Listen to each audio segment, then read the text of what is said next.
the NFL, news and notes, Johnny Mac. But it had to do with the fact that you said Jennifer Lopez then, almost implying like now she's ugly. Well, A-Rod's the same age as I am now. Back then, she was young. The people listening right now, some of the young kids out there might think she's old and washed up. When we get old, Pete, the young kids look at us and mock and laugh, just like we used to do when we were young to old people. I never did that. I was always polite to the elderly. Mm-hmm. All right, Johnny Mac's in. He was in Philly today at the NovaCare Center as Howie Roseman, Joe Douglas, Zach Ertz. A lot of talk up there today regarding the NFL Draft, which is coming to Philadelphia. John McMullen from 97.3 ESPN.com. FanRag Sports NFL at JF McMullen on Twitter. He joins us now with a look at this Philadelphia Eagles team just 1 week from the draft, John. And Joe Douglas and Howie Roseman both, did they give you anything? Did they announce who they were picking? Well, they did give us a little bit more than I expected. The one guy that stood out to me that got sort of effusive praise was Gareon Conley. So, that could be a curveball. But I was surprised Joe Douglas specifically talked about what a talented player he was. And you kind of raise your eyebrow and your ears. But it would be surprising if they were that above board on somebody they were targeting. So, again, it could be a curveball. It could be the truth. And that's the beauty of the draft. It's silly season. Everybody's sort of throwing disinformation out there and trying to throw you off the trail. No doubt, but let's hypothetically say Conley's on the board at 14, and that's the guy they take. Do you walk out feeling like they had a good Thursday night? Well, me personally, no. I don't think that's value at the 14th pick in the draft, but that's, everybody has a different philosophy on what they're looking for. And some scouts have them going higher than that, and some have them going much lower than that in the 20s. So to me, he was such a late riser. I think that says something. Let's face it, nobody's played a game since January.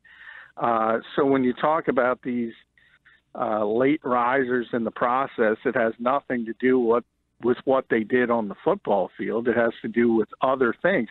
And by the way, those things can be important because interviews and talking to a kid, and Joe mentioned today, the first thing he tries to look for is love of the game of football.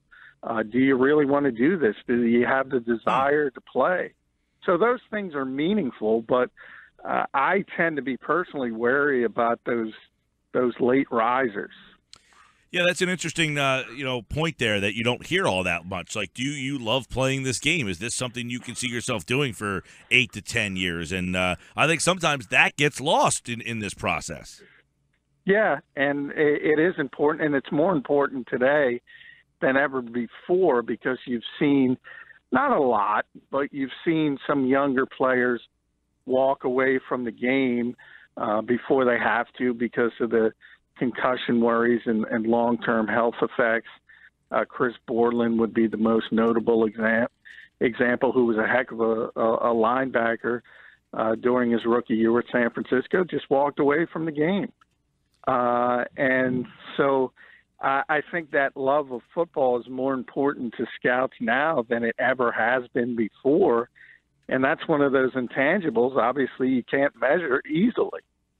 John McMullen with us. John, I saw that some Wonderlic scores were leaked out, that Fournette got an 11 out of 50, McCaffrey a 21 out of 50, and Joe Mixon a 12 out of 50. That average score at the combine for running backs over the last 20 years, 16 out of 50. But how much stock do you put in the Wonderlic? And I guess you're not surprised that McCaffrey would have the higher score being the Stanford kid.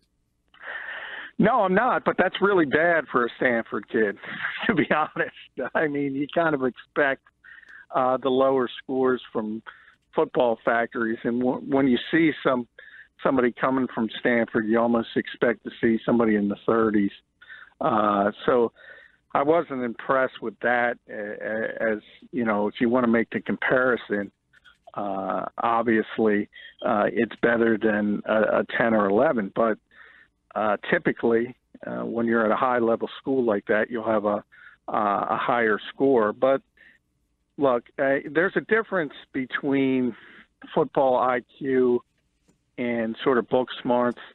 And to me, football IQ is a bigger deal than if you know, basic facts and things that we should all probably know, granted, but if you're a football savant, I'd rather have that.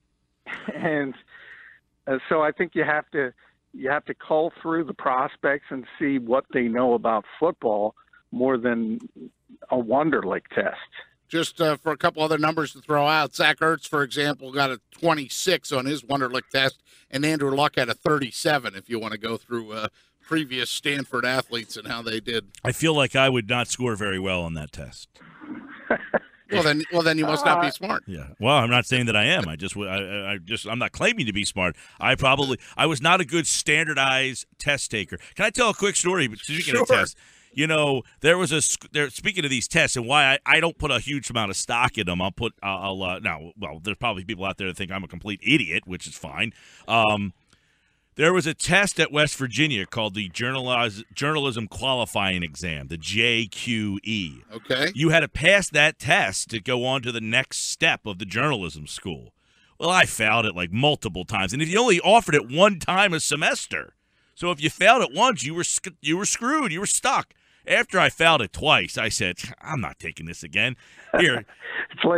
It's like the bar exam. Right. Here's $50 I gave to my buddy. My buddy went and took it for me. So realistically, the truth comes out. My diploma is it's a farce. So Sports Bash 97.3 ESPN. Speaking of, Pete threw Mixon's name in there. The big Mixon debate.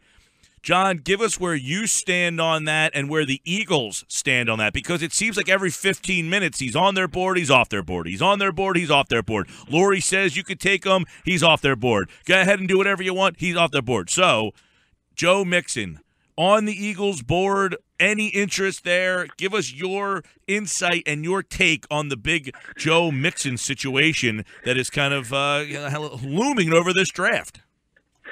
Yeah, I mean, I think he's on their board, and I do think Jeffrey Lurie has given them permission to take him if they want to take him.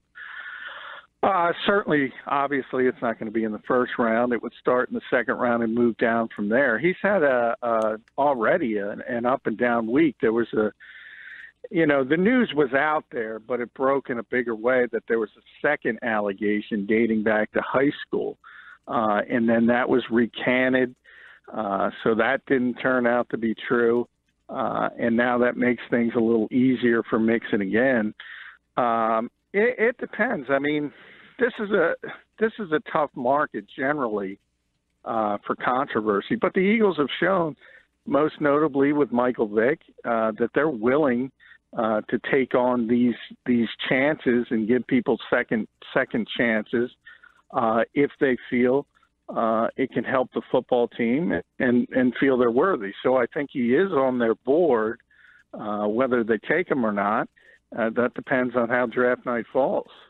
Yeah, now, do you value, like if he's there at 14 and he's there, do you say you got to take him, or is he not a guy you really value all that much? No, I wouldn't even consider him at 14. I would consider him if you go cornerback in the first round and he's there in the second round, I seriously consider him because he is a first-round talent. Probably in a typical year, he'd be in the conversation to go probably from 20 to 32, somewhere in that range. And we always talk about, and Howie talked today about the philosophy of taking running backs in the first round in general. He's a more traditional running back. We talked about that a little bit with Christian McCaffrey, who offers you more in different areas. And Mixon, he's a well-rounded guy. He can catch the football out of the backfield pretty well for a running back. But he's a traditional runner, and that position's been devalued. So I don't think that can be in the conversation at 14. If you could, John, both Howie and Joe Douglas, they both spoke today, and let me get your feeling of, I don't want to say the relationship, but how much pull do you feel, just looking at the two of them kind of work side by side and kind of talking together, that Joe Douglas has? Like, are you getting the sense that, you know what, maybe Douglas does have a little larger voice than maybe some people would anticipate? I think he's got a tremendously large voice. He built this draft board for the Philadelphia Eagles. He built it. Now it comes down to if there is a decision to make on draft day, Howie has the final decision. If there's loggerheads, it comes down to him.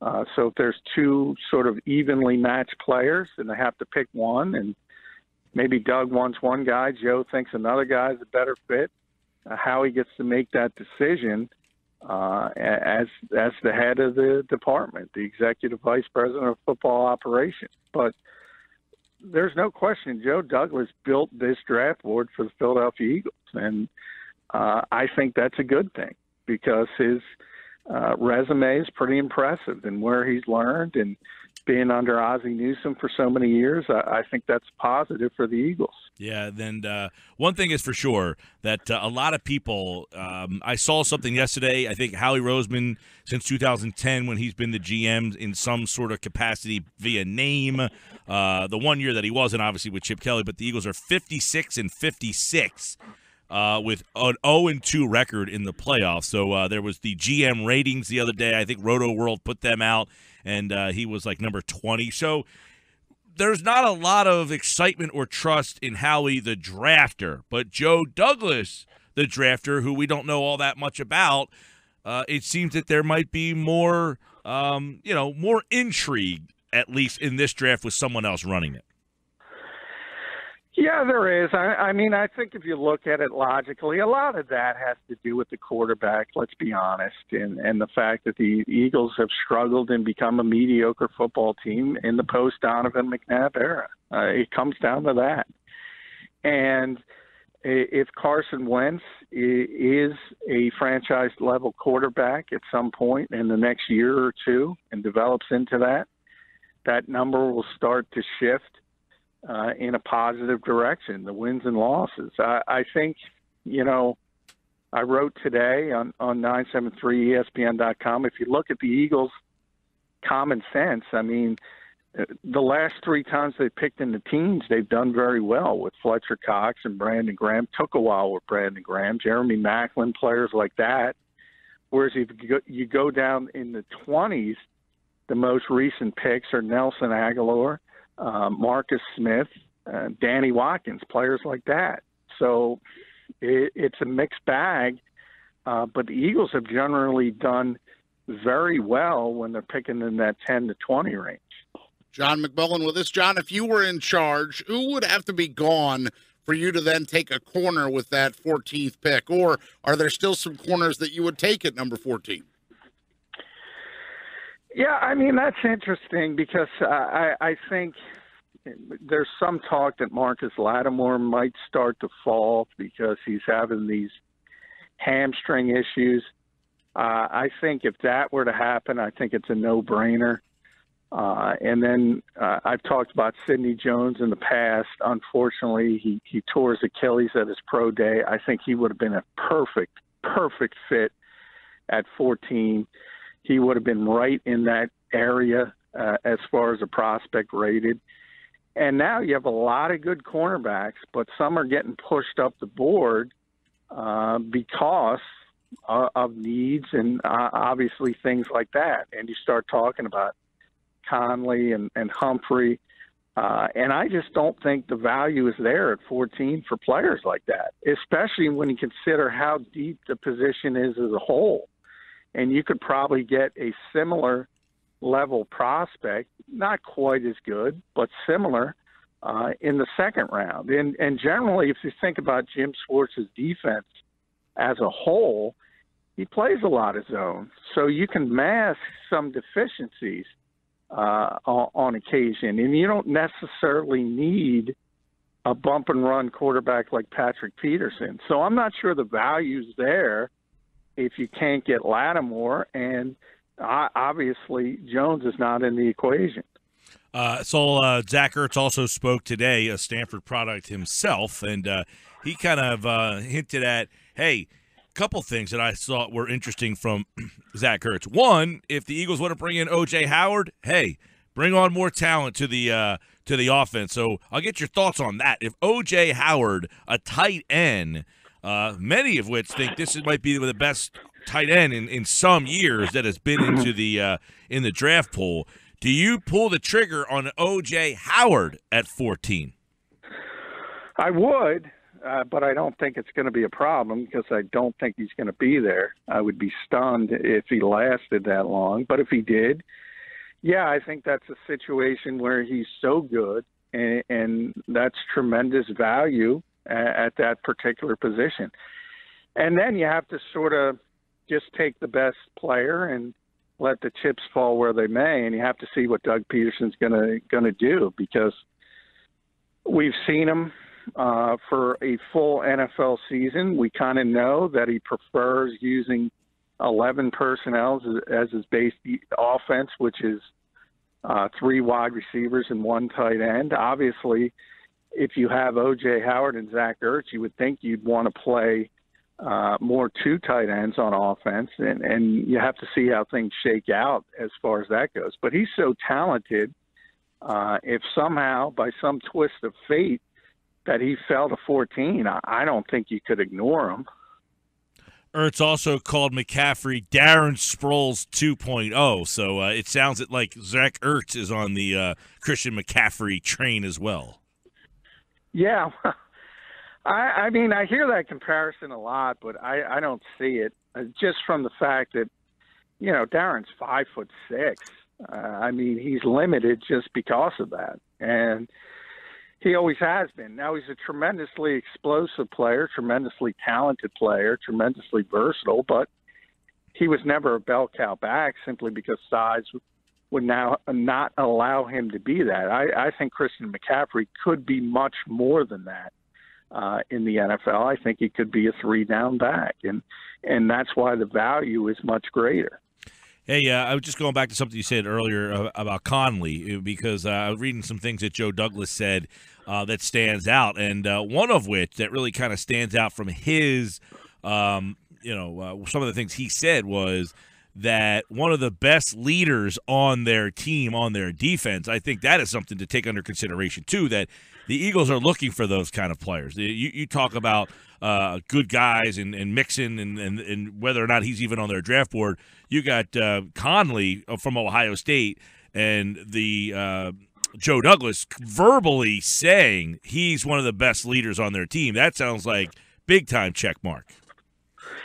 Yeah, well, he was more of a veteran guy, so most scouts will say that he's probably more of a plug-and-play type right away than Lattimore, who's got a better upside and is just a lights-out athlete. And that's one of the reasons he was a leader, because he was there longer. And certainly you'd like that with any football player. But I think if you look at the Eagles defensively, they're not hurting for leaders when you talk about really at every level. You talk about Malcolm Jenkins, Jordan Hicks, Brandon Graham, players like that. So while it's always a positive, I don't think you look at the Eagles and say they're desperate for leadership, nor would you expect any rookie outside of a quarterback to step in and be a leader right away. John McMullen, 97.3 ESPN.com. FanRag Sports NFL covers the league nationally. And, of course, at JF McMullen, we got some schedule nuggets out there. John, anything that you've seen that you know that we can pass along to the listeners? We've got a giant matchup in Week 3. We got Washington starting the year off. Day. We've got the Raiders on Christmas Monday Night Football. Christmas night at I was going to say the Vet. Back to back Seattle and the Rams. It looks like in Week 13 and 14. Yeah, I think that's December 3rd, December 10th. Mm-hmm. The Eagles were hoping for Chargers and Rams back-to-back, but they got Seattle and the Rams back-to-back. I think that is Week 14 and Week 15. And then you have the Giants in September and December, as you would expect. Week 15 would be the December game, which would be in the Meadowlands at New York at MetLife. Right, so we're putting the pieces together, John, as Week 13 at Seattle, Week 14 at the Rams, and Week 15 at the Giants. Three straight road games. Yeah, that's tough, especially late in the season. And then, as you mentioned, the openers at Washington and Christmas Day. The for now Oakland Raiders coming to Philadelphia. Yep, so. no Vegas trip this year for Eagles fans. But you know how I feel about. I understand people get excited and get to see the actual schedule and how people got to book their trips, John. They got to book their. Well, the booking. No, the booking. I understand. The travel. I understand. What I don't understand is you're going to see, and you guys will see it. WL. Yeah. That's a win. That's a loss. Look, and then you get to week 3, and Carson Wentz sprains his ankle, and it doesn't look. You know, what does it matter? Absolutely. Look, that's we're all entertainment here, guys. We're trying to have some fun. Let the people have fun, okay? That's true. Trying to strip the fun out of a day in April. Come on. And I just told a bunch of the fun kids, police are here. They took all the fun away. Get off my lawn. Get off my lawn. Yeah. All right, John. Tomorrow we'll do W's, L's with John. No, just kidding.